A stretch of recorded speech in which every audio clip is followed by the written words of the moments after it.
Hey, let me tell you something. If you're just now learning about sonar or just now starting yours up or whatever the case may be,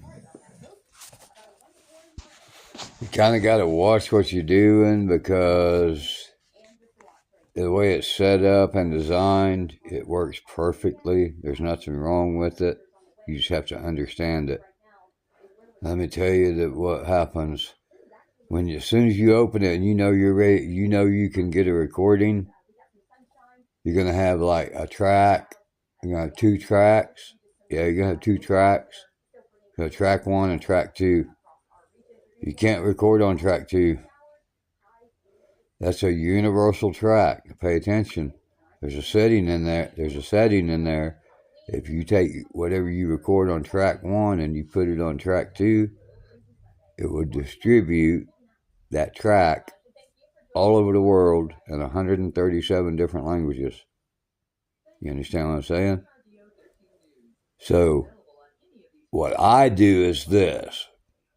Up in the upper left-hand corner, it says apply track or add track, something like that. Click on it, and it opens a window. At the top, it says add a track.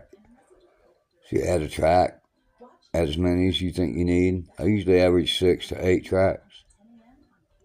The reason why is because number 2 track I can't use until I'm ready to use it. So I record everything on track 1, and then I transfer it down to a different track. I usually group vocals. I'll group guitars.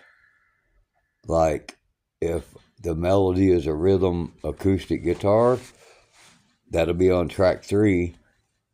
And then my high vocals will be right below that. Then my mid vocals, then my low vocals. I'm doing all this by myself, so you have to excuse me if it sounds like vomit, but it is what it is. Then I start with below my vocals, I add my guitars. Depending on which one I use and how it sounds determines on which track it goes on. But I always record on my first track, and then I drop it down to a lower track. And then I adjust the volumes. And if it needs equalization, I EQ it. And I add effects if it needs effects. I hear things better with effects than I do after the effects. So it makes it easier for me.